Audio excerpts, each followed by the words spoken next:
ಚಳ್ಳಕೆರೆಯಿಂದ ವೆಂಕಟೇಶ್ ಕರೆ ಮಾಡಿದ್ದಾರೆ. ವೆಂಕಟೇಶ್ ಜಿ ನಮಸ್ತೆ. ನಮಸ್ಕಾರ ಸರ್. ಸರ್, ಈ ರೀತಿ ಒಂದು ಮಂಗಗಳ ಕಾಟಕ್ಕೆ AC, ತಹಶೀಲ್ದಾರ್, RFO ಬರ್ತಾರೆ ಅನ್ನೋದನ್ನ ನೀವ್ಯಾವುದು ಸಿನಿಮಾದಲ್ಲಿ ನೋಡಿದ್ದೀರಾ? ಈ ರೀತಿ ಆಗತ್ತೆ ಅಂತ ಯಾವತ್ತಾದ್ರೂ ಅಂದ್ಕೊಂಡಿದ್ದೀರಾ ಸರ್? ಸಾಧ್ಯನೇ ಇಲ್ಲ ಸರ್. ಓಕೆ ಸರ್, ಈಗ ಇನ್ನೊಂದು ಸಮಸ್ಯೆ ಚಿತ್ರದುರ್ಗ ಡಿಸ್ಟಿಕ್ ಚಳ್ಳಕೆರೆ ತಾಲೂಕು ನೇರ್ಲಗುಂಟೆ. ಸಿಕ್ಕಾಪಟ್ಟೆ ಮಂಗಗಳ ಕಾಟ. ಇಲ್ಲಿ ಹುಡುಗರು ಓಡಾಡಂಗಿಲ್ಲ, ಕಿತ್ಕೊಂಡು ಹೋಗ್ತವೆ. ಮನೆ ಮುಂದೆ ಗಿಡಗಳು ಬೆಳೆಸಕ್ ಆಗ್ತಾ ಇಲ್ಲ. ಮತ್ತೆ ಸಿಕ್ಕಾಪಟ್ಟೆ ಮನೆ ಒಳಗೆಲ್ಲ ನುಗ್ತವೆ. ಓಕೆ, ಇಲ್ಲಿ ಯಾರು ಒಂದು ಕ್ರಮನು. ಒಂದೇ ನಿಮಿಷ ವೆಂಕಟೇಶ್, ನಿಮಗೆ ನಾನು ಚಿತ್ರದುರ್ಗ ನಮ್ಮ ರಿಪೋರ್ಟರ್ ನಂಬರ್ ಕೊಡ್ತೇನೆ. ನಂಬರ್ ಕೊಡ್ರಪ್ಪ. ಅವ್ರ ಹೆಸರೇನು? ಅಲ್ಲ, ಇವರು ಮಾತಾಡಿದೀಗ. ವೆಂಕಟೇಶ್ ಅವರೇ, ಹೇಳಿ. ನಿಮಗೆ ರಾಜೇಶ್ ಅಂತೇಳಿ ನಮ್ಮ ಚಿತ್ರದುರ್ಗ ರಿಪೋರ್ಟರ್ ನಂಬರ್ ಕೊಡ್ತಾ ಇದ್ದೀನಿ. ನೀವು ಅಲ್ಲಿ ಬರುತ್ತೆ, ಈಗ ನೋಡ್ಕೊಳ್ಳಿ. ಓಕೆ, ಕೆಳಗಡೆ ಹಾಕ್ತೀನಿ ನಿಮಗಾಗಿ. ಅವರ ಸಂಪರ್ಕ ನೋಡಿ, ಅಲ್ಲಿ ಸ್ಲಗ್ಗಲ್ಲಿ ಬರ್ತಾ ಇದೆ ನೋಡಿ ಕೆಳಗಡೆ.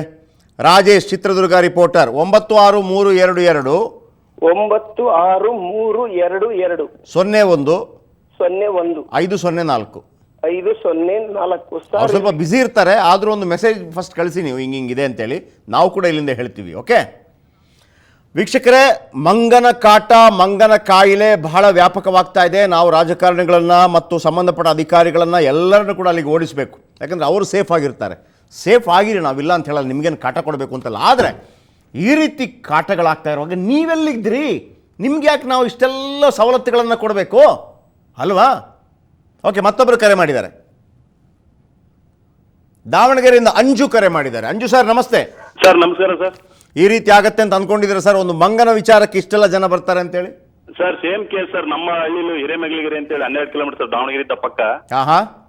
Sir same case. ಈಗ ಸುಮಾರು 3-4 ತಿಂಗಳಿದ್ದಾನೆ ಸರ್ ಕಾಟ. ಟ್ರ್ಯಾಕ್ಟರ್ ಸ್ಟಾರ್ಟ್ ಮಾಡಿದ ತಕ್ಷಣ ಎಲ್ಲಿದ್ದಾನ ಬರುತ್ತೆ ಸರ್. ಒಂದು ಮಂಗ ಮಾತ್ರ ಭಾರಿ ಟಾರ್ಚರ್ ಕೊಡುತ್ತೆ ಸರ್. ಓಕೆ, ಯಾರು ಏನು ಅದಕ್ಕೆ ಮುಂದೆ ಬಂದಿಲ್ವಾ? ಇಲ್ಲ ಸರ್, ಯಾರು ಗಮನಕ್ಕೆ ಬಂದಿಲ್ಲ ಸರ್. ನಾವು ಏನು ಕಂಪ್ಲೇಂಟ್ ಮಾಡಿ ಸಹಜವಾಗಿ ಬರುತ್ತೆ ಹೋಗುತ್ತೆ ಅಂತ ತಿಳ್ಕೊಂಡಿ ಸರ್. ಇದೇನು ಬಹಳ ಟಾರ್ಚರ್ ಕೊಡ್ತಾರೆ. ಅಲ್ಲ, ಈಗ ಕೆಲವು ಕಡೆ ಏನು ಗೊತ್ತಾ, ಈ ಹಣ್ಣು ತಗೊಂಡೋಗುತ್ತೆ, ಈ ಕಾಟವನ್ನೆಲ್ಲ ಸಹಿಸ್ಕೋಬಹುದು. ಆದ್ರೆ ನಾನು ಹೇಳೋದು ಅಟ್ಯಾಕ್ ಮಾಡ್ತಾ ಇದೆಯಾ ಅಂತ. ಹೌದು ಸರ್, ಮನುಷ್ಯರಿಗೂ ಅಟ್ಯಾಕ್ ಮಾಡಕ್ ನೋಡುತ್ತೆ ಸರ್. ಲೇಡೀಸ್, ಅದಾಗೂ ಲೇಡೀಸ್ಗಂತೂ ಜಲ್ದಿ ಅಟ್ಯಾಕ್ ಮಾಡಕ್ ನೋಡುತ್ತೆ ಸರ್ ಅದು. ಓಕೆ, ಯಾರು ಇದ್ರ ಬಗ್ಗೆ ಅಲ್ಲಿ ಲೋಕಲ್ ಲೀಡರ್ಗಳು ಅಥವಾ ಲೋಕಲ್ ಅಧಿಕಾರಿಗಳು ಯಾರು ಅದ್ರ ಬಗ್ಗೆ ಇದನ್ನ ಮಾಡಲ್ಲ ಸರ್. ಏನ್ ಸಹಜವಾಗಿ ಗ್ರಾಮ ಪಂಚಾಯತಿ ಕಂಪ್ಲೇಂಟ್ ಮಾಡಬಹುದು. ಓಕೆ, ಅಂಜು ಅವರೇ ಹೇಳಿ ನೋಡಿ, ದಾವಣಗೆರೆ ಅವರ ರಿಪೋರ್ಟ್ ನಂಬರ್ ತಗೊಳ್ಳಿ ನೀವು. ಸರಿ ಸರ್, ಸರಿ ಕೊಡಿ. ಅಲ್ಲಿ ಬರ್ತಾ ಇದೆ ನೋಡಿ, ಟಿವಿ ನೋಡ್ತಾ ಇದ್ದೀರಾ? ನೋಡ್ತಾ ಇದೆ ಸರ್. ಸರ್ ಅದ್ರಲ್ಲಿ ದಯವಿಟ್ಟು ಅಲ್ಲಿ ತಗೊಳ್ಳಿ. ಅಲ್ಲಿ ನೋಡಿ ಬರ್ತಾ ಇದೆ 96322 something. Okay, Varadaraj Davanagere report number ಅಲ್ಲಿದೆ. ಮತ್ತೊಬ್ರು ಬಸವರಾಜ್ ಕರೆ ಮಾಡಿದ್ದಾರೆ. ಬಸವರಾಜ್ ನಮಸ್ತೆ. ನಿಮ್ದೇನು ಸಮಸ್ಯೆ ಸರ್? ಸರ್, ನಮ್ಮ ಹಳ್ಳಹಳ್ಳಿ ಅಂತ ಊರಲ್ಲಿ ಭಯಂಕರ ಟಾರ್ಚರ್ ಮಾಡ್ತಾ ಇದೆ ಸರ್ ಮಂಗ. ಹೌದಾ? ಒಂದ್ 10-12 ಜನಕ್ಕೆ ಹೊಟ್ಟೆಗೆಲ್ಲ ಹೊಡೆದಿದೆ ಸರ್. ಬೆನ್ನಿಗೆ ಹೊಟ್ಟೆಗೆಲ್ಲ ಹೊಡೆದು ಹೊಲಿಗೆ ಹಾಕಿದ್ದಾರೆ. ಬಾಬಾ. ಓಕೆ ಸರ್, ಭಾರಿ ಟಾರ್ಚರ್. ಟ್ರ್ಯಾಕ್ಟರ್ ತಗೊಂಡು ಹಿಂಗ್ ಹೊರಗ್ ಬರಂಗಿಲ್ಲ ಸರ್. ಊರೊಳಗೆ ಓಡಾಡಂಗಿಲ್ಲ. ಎಷ್ಟು ದಿನ? ಸುಮಾರು ಈಗಲೇ 1-2 ವರ್ಷ ಆಗ್ತಾ ಬಂತು ಸರ್. ಯಾರು ಪಂಚಾಯತ್ ಅವರು ಅದ್ರ ಬಗ್ಗೆ ಗಮನ ತಗೊಳ್ತಾ ಇಲ್ಲ. ಅದು ಜನಗಳಿಗೆ ಬ್ಲೇಡ್ ಅಲ್ಲಿ ಹೊಡೆದಂಗ್ ಹೊಡಿತದೆ ಸರ್. ಉಗ್ರಲ್ಲಿ 5-6 ಹೊಲಿಗೆ ಹಾಕಿದೆ ಸರ್. ನಿನ್ನೆ 3 ದಿನ ಆಗಿದೆ. ನಮ್ಮ ಅಣ್ಣನ ಮಗಗೆ ಒಬ್ಬನಿಗೆ ಅದೇ ತರ ಆಗಿದೆ. ಓಕೆ, 5-6 ಹೊಲಿಗೆ ಬಿದ್ದಿದೆ ಸರ್. ಬಸವರಾಜ್ ಅವರೇ, ನಮ್ಮ ದಾವಣಗೆರೆ ರಿಪೋರ್ಟ್ ನಂಬರ್ ಮತ್ತೊಮ್ಮೆ ಅಲ್ಲಿ ಕೊಡ್ತಾ ಇದ್ದೀನಿ ನಾನು. ಕೆಳಗೆ ಕೂಡ ಬರ್ತಾ ಇದೆ, ನೋಟ್ ಮಾಡ್ಕೊಳ್ಳಿ. ಅವ್ರು ಸ್ವಲ್ಪ ಬೇರೆ ಕೆಲಸದಲ್ಲಿ ಬ್ಯುಸಿ ಇರ್ತಾರೆ. ಯಾಕಂದರೆ ನಾವು ಕೂಡ ಅವರನ್ನು ಬೇರೆ ಕೆಲಸ ಕೊಟ್ಟಿರ್ತೀವಿ. ನೀವು ಕರೆದ ತಕ್ಷಣ ಬಂದಿಲ್ಲ ಅಂದರೆ ಸ್ವಲ್ಪ ಟೈಮ್ ಸ್ವಲ್ಪ 1-2 ದಿವಸ ಆಗಬಹುದು ಬಹುಶಃ. ಫ್ರೀ ಇದ್ದರೆ ಖಂಡಿತವಾಗ್ಲೂ ಬರ್ತಾರೆ. ಅವ್ರಿಗೆ ಹೇಳಿ, ಮಾಹಿತಿ ಕೊಡಿ ಅವರಿಗೆ. ವೀಕ್ಷಕರೇ, ಅನೇಕ ಕಡೆ ಮಂಗನ ಕಾಯಿಲೆ ವ್ಯಾಪಿಸ್ತಾ ಇದೆ. ಮತ್ತೊಂದು ಕಡೆ ದಾವಣಗೆರೆಯಲ್ಲಿ, ಚಿತ್ರದುರ್ಗದಲ್ಲಿ ಹೇಳುವಂಥ ಮಾತುಗಳು ಎದೆ ಜಲ್ಲನ್ನತ್ತೆ ಸರ್. ಎಷ್ಟು ಜನ ಮೃತಪಟ್ಟರು, ಯಾರು ಇದರ ಬಗ್ಗೆ ಕೇರ್ ಮಾಡ್ತಾ ಇಲ್ವಾ? ಎಲ್ಲರೂ ನನಗೆ ರಾಜಕಾರಣ, ನನಗೆ ನಾವು ಕಮಲ, ನಾವು ಏನು ಹಸ್ತ, ನಾವು ತೆನೆ ಹೊತ್ತ ಮಹಿಳೆ, ನಾವು ಅಧಿಕಾರಕ್ಕೆ ಬರಬೇಕು. ನೀವು ಅಧಿಕಾರಕ್ಕೆ ಬರೋದು ಜನರ ಸಮಸ್ಯೆಯನ್ನು ನಿವಾರಣೆ ಮಾಡೋದಕ್ಕೆ.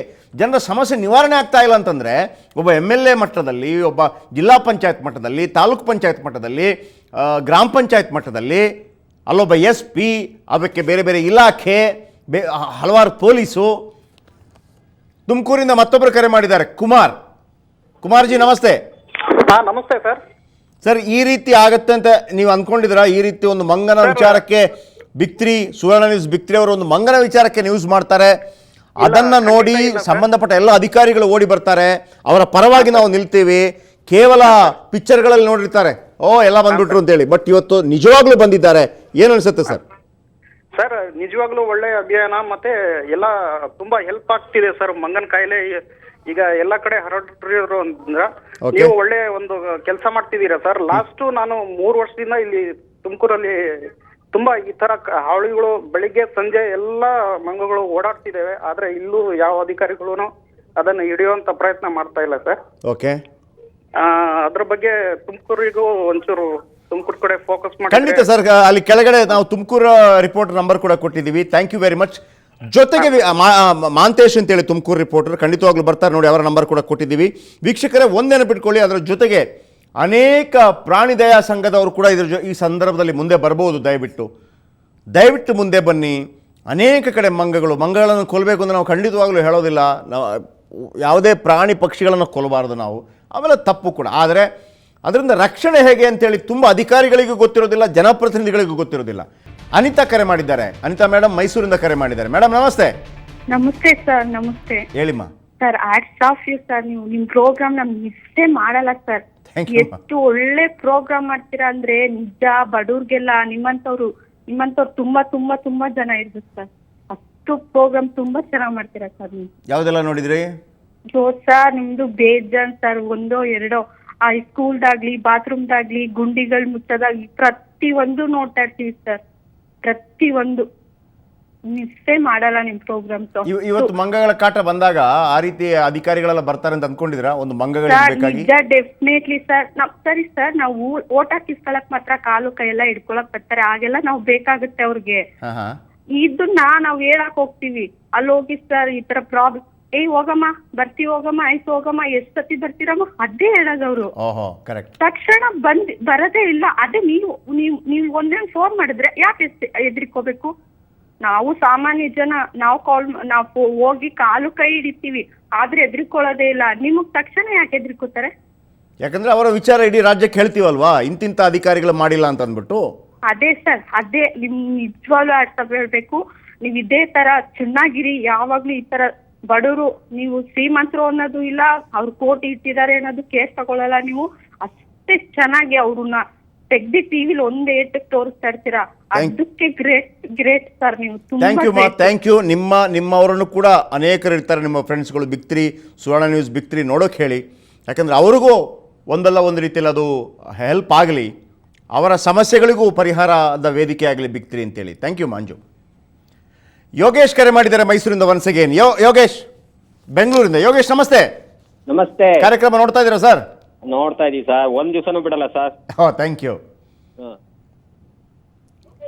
ಒಂದು ಮಂಗಗಳಿಗೆ ಬೇಕಾಗಿ ಬೆಂಗಳೂರು ಹೇಳಿ. ಗೊತ್ತಾಯ್ತು. ನಮಸ್ತೆ. ಒಂದ್ ದಿವಸನೂ ತಪ್ಸಲ್ಲ ಸರ್. ಓಕೆ ನೋಡಿ ಸರ್, ಒಂದು ಕಡೆ ಮಂಗನ ಕಾಯಿಲೆ ಬಹಳ ವಿಪರೀತ ವ್ಯಾಪಕವಾಗಿ ಹರಡ್ತಾ ಇದೆ. ರಾಜಕಾರಣಿಗಳು ಅವರವರ ಅಧಿಕಾರದ ಕಿತ್ತಾಟದಲ್ಲಿ ಅಲ್ಲ ಸರ್ ಹೇಳಿ. ಹಲೋ ಹೇಳಿ. ಈ ನ್ಯೂಸ್ ನೀವು ನಿಮ್ದು ಎಲ್ಲಾ ಬಿಟ್ಬಿಟ್ಟು ಇವರಿಗೆ ಜನಪ್ರತಿನಿಧಿಗಳಿಗೆ ಹಲೋ ಪ್ರತಿಯೊಂದನ್ನು ನೀವೇ ಹೋಗಿ ಹೇಳ್ಬೇಕಾ ಸರ್? ಇಲ್ಲ, ಒಂದು ಆರಂಭ ಶುರು ಮಾಡೋಣ, ಮತ್ತೆಲ್ಲರೂ ಬರ್ತಾರೆ. ಯಾಕೊತ್ತಾ ಸರ್, ಇವತ್ತು ನಿಜವಾಗ್ಲೂ ಈಗ ಅಲ್ಲಿ ಆಪರೇಷನ್ ಏನು ಒಂದು ಕಡೆ ಕೋಲ್ಕತ್ತಾದಲ್ಲಿ ಬಹಳ ದೊಡ್ಡ ರೀತಿಯಲ್ಲಿ ಗಲಾಟೆ ಆಗ್ತಾ ಇದೆ, ಪಾರ್ಲಿಮೆಂಟ್ ಅಲ್ಲಿ ಗಲಾಟೆ ಆಗ್ತಾ ಇದೆ. ಇಲ್ಲಿ ನಾವು ಸರ್ಕಾರ ಮಾಡ್ತೀವೋ ನೀವು ಮಾಡ್ಲಕ್ ಬಿಡ್ತೀವೋ ಅಂತ ಮತ್ತೊಂದು ಕಡೆ. ನಾವು 50 ಕೋಟಿ ಖರ್ಚು ಮಾಡಿದ್ವಿ, 5 ಕೋಟಿ ಕೊಡಿ. ಆದ್ರೆ ನಮಗೆ ಅದರ ಜೊತೆಗೆ ರಾಜ್ಯದ ಜನರ ಸಮಸ್ಯೆಗಳನ್ನು ಕೂಡ ಗಮನ ಹರಿಸೋದು ಮತ್ತು ಅಧಿಕಾರಿಗಳ ಗಮನಕ್ಕಾದ್ರೂ ಎಲ್ಲರೂ ಅಲ್ಲಲ್ಲೇ ಇರ್ತಾರಲ್ವಾ, ಅವರ ಗಮನಕ್ಕೆ ತರಬೇಕು. ಆಮೇಲೆ ಸಂಬಂಧಪಟ್ಟ ಯಾರು ರಾಜಕಾರಣಿಗಳಿಗೂ ಅನಿಸ್ಬೇಕು ಕೆಲಸ ಮಾಡೋಕೆ ತುಂಬಾ ಇದೆ ನಮಗೆ, ತೋರಿಸುವಂತ ಪ್ರಯತ್ನ ಮಾಡ್ತಾ ಇದೀವಿ. ಒಂದು ನ್ಯೂಸ್ನವ್ರ ಬಂದು ನೀವು ಅದನ್ನೂ ಬಂದು ಹೇಳ್ಬೇಕಾ? ಸೊಳ್ಳೆ ಹಿಡಿಯಕ್ಕೆ ಇದನ್ನ ಹಿಡಿಯಕ್ಕೆ ಇವ್ರು ಏನ್ ಮಾಡ್ತಾ ಇರ್ತಾರೆ ಅಂತ ನಾನು ಬಂದೇ ಬರ್ತಾರೆ ಸರ್. ಆರಂಭ ಒಂದು ಹೆಜ್ಜೆಯಿಂದ ಶುರು ಆಗ್ಬೇಕಂತೆ. ಒಂದಲ್ಲ ಒಂದ್ ದಿವಸ ಮೈಸೂರಿನ ಒಂದು ಹೆಣ್ಮಕ್ಳು ಕೇಳಿದ್ರು ನೋಡಿ, ಮಾಡ್ತಾರೆ ಅಂತ ರಾಜಕಾರಣಿಗಳು ಬರುವಾಗ ಹೇಳ್ಬೇಕು ಸರ್. ನಮ್ ಇವ್ರಿಗೆ ಮಾತ್ರ ಒಂದು ಬುಲೆಟ್ ಪ್ರೂಫ್ ಏನಾದ್ರು ಕೊಡೋದು ಒಳ್ಳೇದು ಸರ್. ಜಾಕೆಟ್ ಯಾರಿಗೆ? ಇವ್ರ ಹೆಸರೇನಿದೆ ಶೆಟ್ರು. ನಮಗೆ ಸರ್, ನಿಮ್ಗೆ ನಮಗೆ ನಿಮ್ಮ ಶ್ರೀರಕ್ಷೆಗಳೇ blood proof sir. Thank you. ಇಲ್ಲ, ಯಾಕೆಂದ್ರೆ ನೀವು ಈ ತರ ಡೈರೆಕ್ಟ್ ಶೂಟ್ ಮಾಡೋದು ನೋಡಿದ್ರೆ ನಮ್ಗೆ ಹೆದರಿಕೆ ಆಗ್ತಾ ಇದೆ ಸರ್. ಪ್ರಾಮಾಣಿಕತೆ ಇದ್ರೆ ಯಾರಿಗೂ ಹೆದರ್ಬೇಕಾಗಿಲ್ಲ ಸರ್. ಅಲ್ಲ ಪ್ರಾಮಾಣಿಕತೆ ಈಗ ಬೆಲೆನೇ ಇಲ್ವಲ್ಲ, ಅದಕ್ಕೆ ಹೇಳ್ತಾ ಇರೋದು. ಸರ್ ಖಂಡಿತವಾಗ್ಲೂ ನಿಮ್ಮ ಹಾರೈಕೆಗಳು ಇದೇ ರೀತಿ ಇರಲಿ. Thank you very much. Krishnamurthy ಕರೆ ಮಾಡಿದ್ದಾರೆ ಬೆಂಗಳೂರಿನ. ಕೃಷ್ಣಮೂರ್ತಿ ಅವರು ನಮಸ್ತೆ. ನಮಸ್ತೆ ಸರ್. ಬೆಂಗಳೂರು ಸ್ಟೋರಿ ಕಡಿಮೆ ಕೊಡ್ತಾ ಇದೀವ ಹೆಂಗೆ? ಅಲ್ಲ ಸರ್, ಬೆಂಗಳೂರು ಸ್ಟೋರಿ ಅಲ್ಲ ಸರ್, ನಾನು ಇಡೀ ರಾಜ್ಯಕ್ಕೆ ನಿಮ್ ಕಡೆಯಿಂದ ಸರ್ ರಾಜಕಾರಣಿಗಳಿಗೆ ಒಂದು ಸಂದೇಶ ಕೊಡೋದಕ್ಕೆ ಬಯಸ್ತೀನಿ ಸರ್. ಹೇಳಿ ಸರ್, ಹೇಳಿ ಸರ್. ಸರ್ ಏನಿಲ್ಲ ಸರ್, ಜನ ಸಾಯ್ಬೇಕು, ಪ್ರಳಯ ಆಗ್ಬೇಕು, ಸುನಾಮಿ ಆಗ್ಬೇಕು ಅಂತ ಏನಿಲ್ಲ ಸರ್. ಇದು ಪ್ರತಿಯೊಂದು ಊರಲ್ಲೂ ಇದೆ ಸರ್. ಯಾರು ಹೇಳ್ಕೊಳಕ್ ಮುಂದೆ ಬಂದಿಲ್ಲ. ನಿಮ್ಮಂತವ್ರ ಮುಖಾಂತರ ನಾವು ಹೇಳ್ಕೊಳ್ತಾ ಇದೀವಿ. ಅಡಿವೇಶ್ ಪಾಟೀಲ್, ಪರಮೇಶ್ವರ್ ರಿಪೋರ್ಟ್ ಅವರು, ನಿಮ್ಮವ್ರಿಗೆ ಅವ್ರಿಗೆ ಎಷ್ಟೇ ಧನ್ಯವಾದಗಳು ಹೇಳಿದ್ರು ಕಮ್ಮಿನೇ. ಬಟ್ ನಾವು ತಿಳ್ಕೊಬೇಕು ಸರ್, ಬರೀ ಅಧಿಕಾರ ಉಳಿಸ್ಕೊಳಕ್ಕೋಸ್ಕರ ಅಲ್ಲ ಸರ್. ಅಧಿಕಾರಿಗಳು, ರಾಜಕಾರಣಿಗಳು ಬಿಟ್ಟಾಕಿ, ಅಧಿಕಾರಿಗಳು ತಮ್ಮ ಜಾಗದಲ್ಲೇ ಕೂತ್ಕೊಂಡು ತಮಗೆ ಏನ್ ಬರ್ಬೇಕು, ಈ ಅಧಿಕಾರ 5 ವರ್ಷ, ಅಧಿಕಾರ 30 ವರ್ಷ, ಸರ್ವಿಸ್ 30 ವರ್ಷ, ಅದಲ್ಲ ಸರ್ ಮಾಡ್ಬೇಕಾದ್ರೆ ಜನಗಳು ಸೇವೆ ಮಾಡ್ಬೇಕು. ಡೆಫಿನೆಟ್ಲಿ ನಿಮಗೆ ಒಬ್ಬ ಮಾಜಿ ಮುಖ್ಯಮಂತ್ರಿ ಒಬ್ಬರಿಗೆ ಟೇಬಲ್ ಕುಟ್ಟಿದ್ರು ಅನ್ನೋ ಕಾರಣಕ್ಕಾಗಿ ಕೋಪ ಬರುತ್ತೆ. ನಾನು ಕೆಲಸ ಮಾಡಿಲ್ಲ ಅನ್ನೋ ಕಾರಣಕ್ಕಾಗಿ ಯಾಕೆ ಅವ್ರಿಗೆ ಬೇಸರ ಆಗಲ್ಲ? ನಾನು ಕೇಳೋದಷ್ಟೇ, ಅದು ಯಾವುದೇ ಪಾರ್ಟಿ ಆಗಿರ್ಲಿ ಸರ್, ಅವರಿಗೆ ಅವರ ಹಕ್ಕುಗಳು ಗೊತ್ತಿದೆ. ನಾವು ಹೋದಾಗ ರೆಸ್ಪೆಕ್ಟ್ ಕೊಡಬೇಕು MLAಗಳಿಗೆ, ಮಂತ್ರಿಗಳಿಗೆ, ಮುಖ್ಯಮಂತ್ರಿಗಳಿಗೆ, ಪ್ರಧಾನಮಂತ್ರಿಗಳಿಗೆ, ಎಲ್ಲ ತಾಲೂಕ್ ಪಂಚಾಯತ್ ಅಧ್ಯಕ್ಷರಿಗೆ, ಅವರಿಗೆ ಸಿಗಬೇಕಾದಂಥ ಸವಲತ್ತುಗಳು ಸಿಗಬೇಕು. ಸೇಮ್ ಟೈಮ್ ಅವರ ಕರ್ತವ್ಯಗಳು ಯಾಕೆ ನೆನಪಾಗಲ್ಲ ಅಂತ ನಾನು ಕೇಳೋದು. ಅಲ್ಲ ಸರ್, ಇವಾಗ ಮಂಗನ ಕಾಯಿಲೆ 3-4 ಜಿಲ್ಲೆಗಳಲ್ಲಿ ಬಂದಿದೆ ಅಂತ ಹೇಳ್ತಾ ಇದ್ದಾರೆ. ನಿನ್ನೆ ಇನ್ನು ನಾನು ನ್ಯೂಸ್ 18 ಚಾನಲ್ ಅಲ್ಲಿ ನೋಡಿದೆ, 3 ತಿಂಗಳು ಇಲ್ಲ 4 ತಿಂಗಳು ಚಿಕ್ಕಮಗಳೂರು ಜಿಲ್ಲೆಯಲ್ಲಿ ಯಾವುದೇ ಪ್ರವಾಸಿ ತಾಣಗಳಿಗೆ ಪ್ರವಾಸಿಗರನ್ನ ಅಲೋ ಇಲ್ಲ ಅಂತ ಕೊಟ್ಟವ್ರೆ. ಎಷ್ಟು ಲಾಸ್ ಆಯ್ತು ಸರ್ಕಾರಕ್ಕೆ. ಅದೇ ಅದನ್ನ ಸ್ವಇಚ್ಛೆಯಿಂದನೇ ಇಡೀ ಸ್ಟೇಟ್ ಅಲ್ಲೇ ಯಾವ್ಯಾವ ಇದೆ. ಅದು ನೋಡಿ ಸರ್, ಅದು ಸ್ವಇಚ್ಛೆ ಕೂಡ ಅಲ್ಲ ಸರ್. ಅದೇನ್ ಗೊತ್ತಾ, ಪ್ರತಿ ವರ್ಷ ಇಂಥ ಒಂದು ಟೈಮ್ ಅಂತಿರುತ್ತೆ, ಅಲ್ಲಿ ಆರೋಗ್ಯಾಧಿಕಾರಿಗಳು ಹೋಗಿ ಅವರಿಗೆ ಇಂಜೆಕ್ಷನ್ ಸಮಥಿಂಗ್ ಕೊಡಬೇಕು, ಅದು ಅವರ ಕರ್ತವ್ಯ. ಕೆಲವು ಏರಿಯಾಗಳಲ್ಲಿ ಹೇಗಿರುತ್ತೆ, ಈಗ ಸಾಧಾರಣವಾಗಿ ನಾವು ಕೃಷಿ ಮಾಡ್ತೀವಲ್ವಾ, ಕೃಷಿ ಮದ್ದು ಸಿಂಪಡಿಕೆ ಇರುತ್ತಲ್ವಾ, ಅದು ಅದು ಮಾಡೇ ಮಾಡ್ತೀವಲ್ವಾ ನಾವು. ಹಾಗೇನೆ ವ್ಯಾಕ್ಸಿನೇಷನ್ ಅವ್ರು ಮಾಡಬೇಕಾಗಿತ್ತು. ಹೌದು ಸರ್, ಸ್ವಇಚ್ಛೆಯಿಂದ ತಿಳ್ಕೊಂಡು ಮಾಡೋದಾದ್ರೆ ಜನಸಾಮಾನ್ಯರಾಗಿ ಸರ್, ಅಮ್ಮ ತಾಯಿ ಅಂತ ಭಿಕ್ಷೆ ಬೇಡಂಗ ಸ್ಥಿತಿಯಲ್ಲಿ ಬಂದಿತ್ತು ನಮ್ಮ ದೇಶನೇ ಆಗ್ಲಿ, ಸರ್ಕಾರ ಕರ್ನಾಟಕನೇ ಆಗ್ಲಿ. ಆಮೇಲೆ ನೋಡಿ ಸರ್, ನೋಡಿ ಒಂದು ವಿಷಯ ಹೇಳ್ತೀನಿ ಸರ್, ಪಿಫಾ ಕಾಯಿಲೆ ಅಂತೇಳಿ ಕೇರಳದಲ್ಲಿ ಬಂತು ಸರ್ ಇತ್ತೀಚೆಗೆ. ಪಿಫಾ ಕಾಯಿಲೆ ಅಂತೇಳಿ ಯಾವ ರೀತಿ ಸಿಸ್ಟಮ್ ಅಲರ್ಟ್ ಆಯ್ತು ಅಂತಂದ್ರೆ, ಒಂದೇ ಒಂದು ಪ್ರಾಬ್ಲಮ್ ಆಮೇಲೆ ಕ್ರಿಯೇಟ್ ಆಗಲಿಲ್ಲ. ಅದಕ್ಕೆ ಇಚ್ಛಾಶಕ್ತಿ ಬೇಕು. ಆಮೇಲೆ ನಾವು ಬೈಕೊಂಡು ಕೂತ್ಕೋತೀವಿ, ಅದು ಸರಿ ಇಲ್ಲ, ಇದು ಸರಿ ಇಲ್ಲ, ಅವನು ಸರಿ ಇಲ್ಲ, ಇವನು ಸರಿ. ಸರ್, ಫಸ್ಟು ಮನುಷ್ಯ ಆರೋಗ್ಯವಾಗಿ ಜೀವಂತವಾಗಿದ್ದರೆ ಮಾತ್ರ ಎಲ್ಲವೂ ನಡೆಯೋದು. ಪಾರ್ಟಿನೂ, ದೇಶನೂ, ಧರ್ಮನೂ. ಜನನೇ ಇಲ್ಲ ಅಂತಂದ್ರೆ ದೇಶ ಇದ್ದೇನು ಪ್ರಯೋಜನ? ಹೌದು ಸರ್, ನಾನು ಜಾಸ್ತಿ ಮಾತಾಡೋದಕ್ಕೆ ನಿಮ್ ಲೈನ್ ಸಿಕ್ಕಿದ್ದು ನನಗೆ ಒಂಥರ. Thank you sir, thank you very much.